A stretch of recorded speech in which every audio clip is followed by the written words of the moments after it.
But we have found that in essence there are 6 ways we think critically. One is we call it decode the puzzle. When I asked you to look at the picture and tell me the month, day of the week, time of day, you were decoding. Okay? You are making sense by using clues.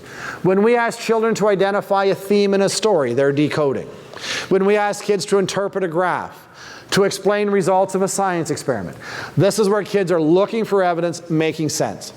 When we invite kids to critique, we're asking them to take a set of criteria and apply it to a single area. Or I might ask them to judge the better or best. By the way, note my opportunity to differentiate without lowering the thinking for kids.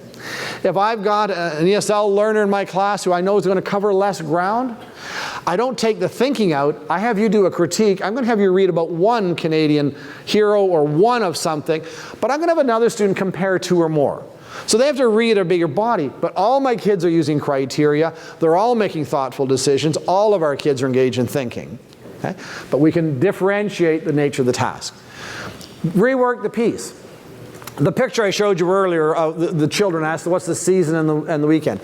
Imagine if I said to kids, I want you to take the picture we have up there and draw that same park as if it's January. What changes would you need to make? Rework the piece. I want you to take a story read, but rewrite the ending from a different perspective.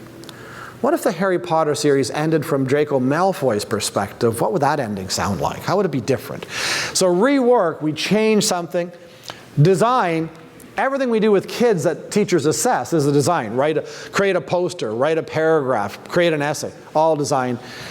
And perform to specs is when kids play music, play a game, write a test, and they have to think in the moment, how am I doing? Do I need to make adjustments? By the way, last week as I got ready for today, I'm doing a design to specs. This morning, I'm doing a perform to specs. I try to read the audience. Do I need to stop and give you some time to talk? Am I on time? There are a number of issues, and we make adjustments. Teachers every day, they design to specs at night. They come in, teach a lesson, they perform to specs. By the way, when a child is struggling, we're decoding the puzzle. As teachers, we're trying to figure out, why is this child not understanding this math? Why are they struggling with this lesson? I decode. When I figure it out, I might have some options. So what intervention is best for me to use given this circumstance? That's a judge. I implement it.